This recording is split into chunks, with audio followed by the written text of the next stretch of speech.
₹2 की खुफिया चीज डालें और आपका फर्श बर्फ की तरह ठंडा हो जाएगा। आज आप फर्श को ठंडा करने का नया और अनोखा तरीका देखकर चौंक जाएंगे। ऐसा तरीका ना आपने पहले कभी देखा होगा और ना ही कभी इसके बारे में सुना होगा। ऐसा होश उड़ा देने वाला आइडिया YouTube पर पहली बार, जो आपके होश उड़ा देगा। इस टिप से आपका फर्श कभी भी गर्म नहीं होगा। बाकी के सारे टिप्स भी आज बहुत ज्यादा यूजफुल हैं और आपके लाखों रुपए बचाएंगे। आपने इस वीडियो को एंड तक स्किप किए बगैर फुल वॉच करना है ताकि आपसे कोई अहम बात या अहम पॉइंट मिस ना हो जाए जो आपके लिए जानना जरूरी हो। तो चलिए जल्दी से शुरू करते हैं अपनी पहली टिप, बिना टाइम को जाया किए। बिस्मिल्लाहिर्रहमानिर्रहीम। आपने अक्सर नोट किया होगा कि गर्मियों में हम खरबूजे बहुत ज्यादा खाते हैं क्योंकि इनका जायका हमें बहुत ज्यादा पसंद होता है। अगर हम इनको काटें तो इनके बीज हमें अलग करने में काफी मुश्किल का सामना करना पड़ता है, जिससे हमारे हाथ भी खराब हो जाते हैं। आज मैं आपको इनके बीज अलग करने का निहायत आसान तरीका बताऊंगी जिससे आप आसानी से बीज निकाल सकेंगे। तो मैंने यहाँ पर मेलन को गोलाई में काट लिया है और आप देखेंगे ये कितने खूबसूरत लग रहे हैं। अब हम चम्मच के साथ इनके बीज अलग कर लेंगे। आप कोई सा भी स्पून ले सकते हैं जिसकी मदद से आप इनके बीज आसानी से अलग कर सकें। अगर हम छुरी वगैरह से काटें तो बहुत सा हिस्सा जाया भी हो जाता है, लेकिन इस टिप से आपका मेलन बिल्कुल भी जाया नहीं होगा। अब आप जैसे मर्जी इसकी कटिंग करें और मजे मजे से खाएं और ये देखने में भी काफी खूबसूरत लगेगा। मैं तो इसी तरीके से बच्चों को काट कर देती हूँ, वो फोक के साथ इनको आसानी से खा लेते हैं। बहुत से लोगों को मेलन बहुत ज्यादा पसंद होता है। आप लोग भी गर्मियों में इसको लाजमी खाएं क्योंकि ये पानी की कमी को भी पूरा करते हैं। वैसे भी फल कोई भी हो हमें बहुत ज्यादा हेल्दी बनाता है, इसलिए आप लोगों को भी चाहिए कि मेलन लाजमी खाया करें क्योंकि ये बहुत ज्यादा हेल्दी होते हैं। तो है ना कितना बेस्ट आइडिया खरबूजे को काटने और इसके बीज निकालने का। आप भी इसको लाजमी ट्राई करके देखिएगा। इस टिप को बनाने के लिए मैंने यहाँ पर लिया है टिश्यू पेपर का रोल। इसके हम काफी सारे पीसेस अलग कर लेंगे और आपने इन टिश्यू पेपर्स को एक दूसरे के ऊपर इस तरह से रखना है कि इनके कॉर्नर्स नजर आए। ये आज बहुत जबरदस्त सी चीज बनेगी जो आपको बहुत ज्यादा फायदा देगी। आपने अक्सर देखा होगा कि जब हम किचन में काम कर रहे होते हैं तो रोल से टिश्यू पेपर को उतारना बहुत ज्यादा मुश्किल होता है, क्योंकि अगर हमारे हाथ किसी वजह से गंदे हों तो जैसे ही हम रोल को हाथ लगाएंगे तो सारा रोल गंदा हो जाएगा। आप सबको चाहिए कि इस तरह के टिश्यू पेपर्स को अलग अलग करके रख लें, लेकिन इनको हम ऐसे ही नहीं रखेंगे बल्कि मैं आपको इसका जबरदस्त सा फ्लावर बनाकर दिखाऊंगी जो देखने में भी बहुत खूबसूरत लगेगा। इस तरह से आपने भी बहुत सारे टिश्यू पेपर्स उतार लेने हैं। अब हम इन टिश्यू रोल के अंदर इन सारे टिश्यू पेपर्स को इस तरह से लगा देंगे। तो ये देखें ये टिश्यू पेपर्स देखने में कितने खूबसूरत लग रहे हैं, जैसे कोई फ्लावर हो। इस तरह से आप एक एक करके जब इनको इस्तेमाल करेंगे तो ये ना तो गंदे होंगे और ना ही जाया। अगर आप टिश्यू पेपर के रोल को देखें तो ऐसा लगता है जैसे कोई डेकोरेशन पीस हो। तो है ना कितना जबरदस्त आइडिया टिश्यू रोल को ऑर्गेनाइज करने का। आपको ये आइडिया कैसा लगा मुझे कमेंट्स में लाजमी बताएं। आपने अक्सर नोट किया होगा कि अक्सर हमारा दिल करता है कि हम ताज़ा नारियल खाएं, लेकिन अब बाजार से नारियल लाए भी तो कौन, इसलिए हम ताज़ा नारियल को खा ही नहीं पाते। इस टिप से अब आपकी ये वाली प्रॉब्लम भी सॉल्व हो जाएगी। आज मैं आपको इस तरह के ड्राई नारियल को घर में ही ताज़ा बनाने की टिप बताऊंगी जिससे आप इसको भरपूर इंजॉय कर सकेंगे। तो इसके लिए आपने लेना है एक बॉल में पानी। ये ना तो ठंडा होना चाहिए और ना ही गर्म, बस रूम टेम्परेचर का हो। इसमें आपने खुश्क नारियल को डीप करना है, मतलब ये पानी इतना होना चाहिए कि नारियल इसमें डिप हो जाए। फिर आपने इसको एक रात के लिए लाजमी छोड़ना है। अगर आप इसको फौरन से खाना चाहें तो इसके छोटे छोटे से टुकड़े करके भी इस पानी में डाल सकते हैं, लेकिन मैं साबुत नारियल को ही इसमें डिप करूंगी। अगर आप जल्दी इसको खाना चाहें तो 2 से 3 घंटे लाजमी छोड़ें, जिससे आपका नारियल बिल्कुल सॉफ्ट हो जाएगा और आपको ऐसा लगेगा कि जैसे आप फ्रेश नारियल खा रहे हों और पानी की वजह से इसकी गर्मी भी निकल जाएगी। ये मेरा आजमूदा तरीका है। अगर आपको भी ताज़ा नारियल खाना पसंद है तो आप गर्मी की वजह से इनको नहीं खा पा रहे कि कहीं आप बीमार ना हो जाएं, तो इस टिप को फॉलो करके आप इस प्रॉब्लम से भी निकल सकते हैं। ज्यादा कोशिश करें कि नारियल को सारी रात के लिए पानी में भिगोएं ताकि इसकी सारी गर्मता से निकल जाए और फिर इसको खाएं और एंजॉय करें। तो है ना बेस्ट आइडिया ड्राई नारियल को ताज़ा बनाने का। आप भी इसको लाजमी ट्राई करके देखिएगा, आपको ये टिप बहुत पसंद आएगी इंशाल्लाह। आपने अक्सर देखा होगा कि दियों को जलाने के लिए हम ऑयल वगैरह का इस्तेमाल करते हैं। क्या आपने कभी दिए को पानी से जलाया है? नहीं जलाया तो ये मेरी टिप आप लाजमी देखें। तो सबसे पहले हम लेंगे एक दिया, इसमें डालेंगे पानी। पानी आपने इतना डालना है कि दिए का नीचे वाला पार्ट इससे कवर हो जाए, मतलब दिए को हाफ आपने पानी से भरना है। अब हम इसमें डालेंगे थोड़ा सा ऑयल। ये आपने बहुत ज्यादा नहीं डालना, बिल्कुल थोड़ा सा डालना है। और ऑयल आप कोई सा भी ले सकते हैं जो आपके घर में मौजूद हो, मतलब ऑयल नारियल का भी ले सकते हैं, सरसों का भी, या फिर कुकिंग ऑयल भी। इन तीनों ऑयल में से जो भी आपके घर में मौजूद हो उसका इस्तेमाल कर लें। अब हम इसको एक साइड पर कर देंगे। फिर हम लेंगे एक रुई का छोटा सा टुकड़ा, इसको हम हाथों से रोल करके इसकी छोटी सी और पतली सी बत्ती बना लेंगे। हाथों से रुई को रोल करें तो इसकी बहुत जबरदस्ती बत्ती बनती है। तो हमने बत्ती बना ली है। अब हम एक बॉल में डालेंगे सरसों का तेल और फिर इस बत्ती को उसमें डिप करेंगे। आपने बत्ती को अच्छी तरह से तेल में डिप कर लेना है। फिर हम इसको हल्का सा निचोड़ कर इसको दिए में लगाएंगे और आपने इस बत्ती के एक सिरे को तेल के ऊपर रखना है और दूसरे सिरे को आग लगा दें। आप यकीन करें कि ये ऐसा जबरदस्त वाटर दिया बनकर रेडी होगा कि जितनी देर आप इसको जलाना चाहें ये इतनी देर ही जलेगा, मतलब लंबे टाइम तक जलेगा। इसी तरह से आप दिए बनाकर फंक्शंस वगैरह में भी इस्तेमाल कर सकते हैं। आप देख रहे हैं कि ये दिया जल रहा है, तो है ना बेस्ट आइडिया दिए को पानी के साथ जलाने का। आपको मेरा ये आइडिया कैसा लगा मुझे कमेंट्स में लाजमी बताएं। आज मैं आपको जो टिप बताऊंगी इससे आपके जले हुए सारे पार्ट्स उतर जाएंगे। तो इसके लिए आपके अगर 2 ब्रेड के स्लाइस जले हैं तो इनको एक दूसरे के साथ रब करना है, मतलब रगड़ें। आप देखना है कि जब आप रब करेंगे तो जले हुए सारे पार्ट्स नीचे गिरने लगेंगे। इसी तरह से सारी ब्रेड साफ हो जाएगी। अक्सर अगर कोई चीज जल जाए तो हमें बहुत ज्यादा दुख होता है। इस टिप से आपकी ये वाली प्रॉब्लम भी सॉल्व हो जाएगी। तो ये देखें ये ब्रेड अब बिल्कुल ठीक हो गई है। अब आप इसको खाएं और एंजॉय करें। तो है ना कितना बेस्ट आइडिया ब्रेड को ठीक करने का। आप भी इस टिप से फायदा उठा सकते हैं। पेंट वगैरह खरीद कर लाएं और वेस्ट उनकी बड़ी हो तो एक बच्चे बातें बहुत करते हैं और दूसरा वो इनको पहनते ही नहीं है। आज मैं आपको ऐसा जबरदस्त तरीका बताऊंगी जिससे अब आपकी ये वाली टेंशन भी खत्म हो जाएगी। तो इसके लिए सबसे पहले आपने जहां से पैंट की फिटिंग करनी हो वहां से अच्छे से निशान लगा लें। ये पैंट नीचे से भी थोड़ी सी लूज है, इसलिए मैं थोड़ा सा नीचे निशान लगा रही हूँ। आपकी पैंट का जो भी हिस्सा लूज हो वहां तक आपने निशान लगाना है। अब आपने किसी भी धागे के साथ इसको सिलाई कर लेना है। बस आप फोकस बनाकर देखते जाएं, फिर आपको ज्यादा अच्छे से समझ आएगी। बहुत सी खवातीन पैंट को काट कर वेस्ट को छोटा करने की कोशिश करती हैं, फिर वो ज्यादा अच्छी नहीं लगती और मेहनत भी डबल करना पड़ती है।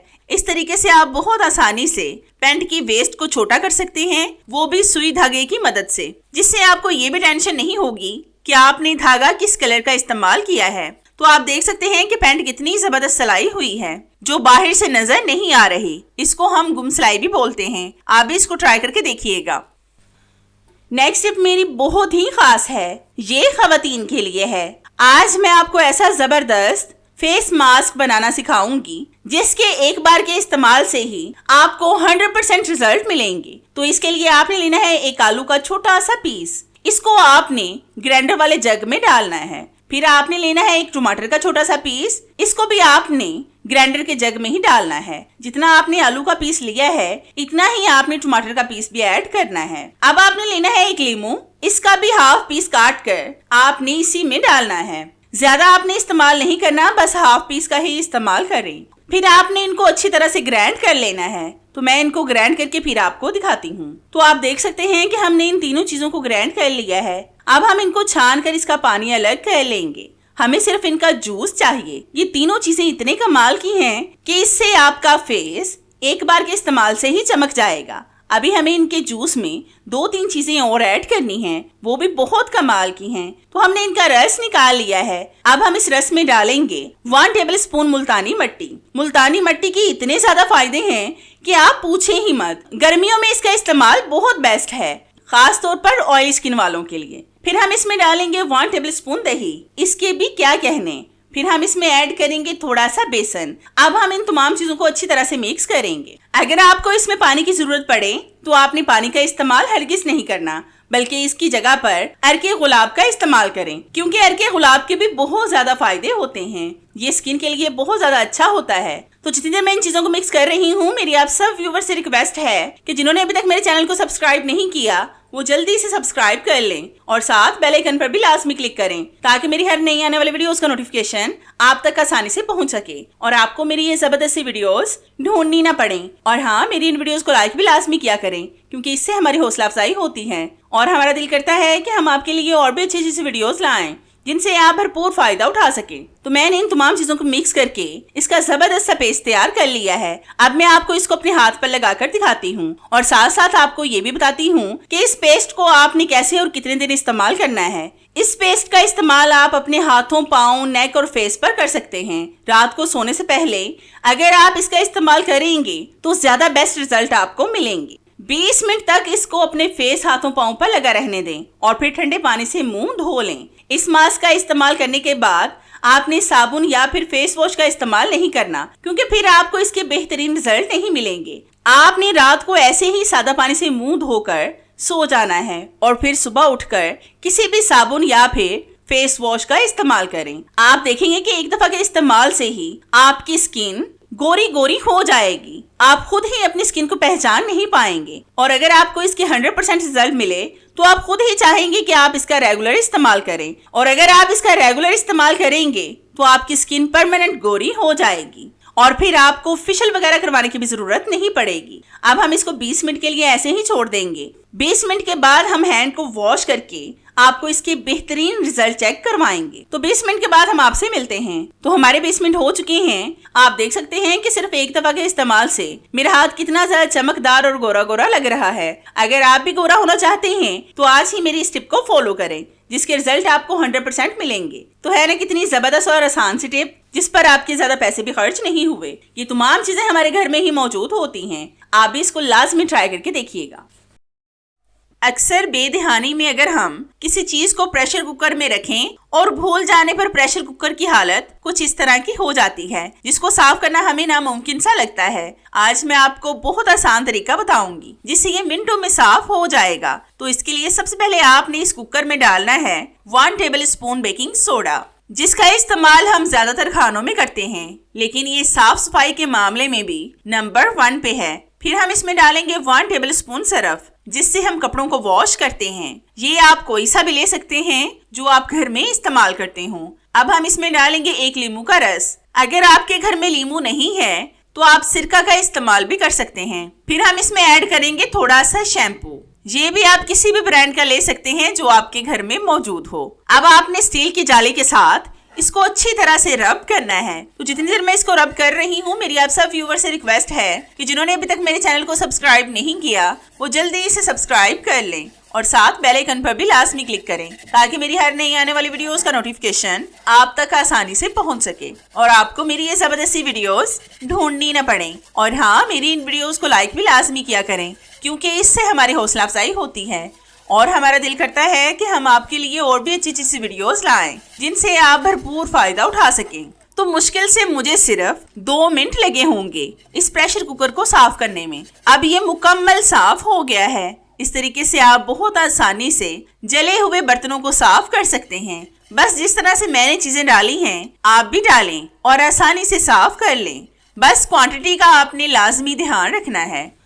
गर्मियों में अक्सर हमारा फर्श बहुत ज्यादा गर्म हो जाता है। वो फर्श मार्बल का हो, टाइल्स का हो, सीमेंट का हो या फिर ईंटों का, हर तरह के फर्श को आप बर्फ की तरह ठंडा कर लेंगे। सिर्फ एक खुफिया चीज डालें जिससे आपका फर्श मुकम्मल ठंडा हो जाएगा और चुंटियां और मक्खियां भी आपके फर्श पर अब नहीं आएंगी। मेरा ये फर्श मार्बल का है, इस पर भी बहुत सारी चुंटियां आ जाती हैं और बहुत ज्यादा परेशान करती हैं। लेकिन जब से मैं इस टिप को फॉलो कर रही हूँ, ना तो हमारे घर में चुंटियां आती हैं, ना मक्खियां, और फर्श बर्फ की तरह ठंडा रहता है। तो इसके लिए आपने बड़े से टब या फिर बाल्टी वगैरह में लेना है पानी, जिसके साथ आप पोछा वगैरह लगाते हो। इसके अंदर सबसे पहले हम डालेंगे कपूर। इसको आपने हल्का हल्का सा कूट कर ऐड करना है। ये आप किसी भी चीज में डालकर इसको आसानी से कूट सकते हैं, क्योंकि कपूर बहुत ज्यादा नरम होता है। इसको कूटने में आपको कोई भी परेशानी नहीं होगी। कपूर कीड़ों मकोड़ों को आपके घर से कोसों दूर रखेगा। इससे ना तो चुंटियां आएंगी और ना ही मक्खियां। फिर हम इसमें डालेंगे 2 रुपए का पाउडर, वो है नमक। ये ऐसा इंग्रेडिएंट है जो 2 रुपए का भी नहीं बल्कि 1 रुपए का की 1 चम्मच होगा, बल्कि इससे भी कम। इससे आपका फर्श सारा दिन ठंडा रहेगा और इससे भी मक्खियां आपको तंग नहीं करेंगी। फिर हम इसमें डालेंगे बर्फ का पीस। बर्फ भी आपने लाजमी ऐड करनी है क्योंकि इससे भी आपका फर्श बहुत ज्यादा ठंडा रहेगा। एक दफा अगर आपका फर्श ठंडा हो गया तो दोबारा ये गर्म बिल्कुल भी नहीं होगा। फिर आपने हाथों के साथ बर्फ को पिघलाना है। जब आप घुमाएंगे तो बर्फ खुद से ही जल्दी जल्दी मेल्ट हो जाएगी। अगर आपके पास फुल ठंडा पानी हो तो आप उसका इस्तेमाल भी कर सकते हैं। फिर आपने लेना है कोई सा भी पोछा जिससे आप अपने फर्श को साफ करते हो। इसको आपने पानी में डालकर अच्छी तरह से गीला करके हल्का हल्का सा निचोड़ कर पोछा लगाना है। इस टिप से आप जहां पर भी पोछा लगाएंगे आप यकीन माने कि इससे आपका फर्श सारा दिन ठंडा रहेगा, बिल्कुल बर्फ की तरह। इस पानी का पोछा आप हर तरह के फर्श पर लगा सकते हैं। अगर आप इसको किचन में लगाना चाहें तो किचन में भी लगा सकते हैं। इस तरह का मुफीद आइडिया आपने आज से पहले कभी भी नहीं देखा होगा। तो अब ये सारा फर्श साफ हो गया है। इस पर ना तो हमारे पैसे खर्च हुए हैं और ना ही हमारी मेहनत लगी है। तो है ना कितना बेस्ट आइडिया गर्मियों में फर्श को बर्फ की तरह ठंडा रखने का, जिस पर आपके ज्यादा पैसे भी खर्च नहीं हुए। आपको मेरा ये आइडिया कैसा लगा मुझे कमेंट्स में लाजमी बताएं। मुझे आपके फीडबैक का इंतजार रहेगा। तो चले मिलते हैं अपनी कैसे ही और जबरदस्ती और आपके फायदे की वीडियो में। तब तक के लिए इजाजत चाहते हैं। अल्लाह हाफिज।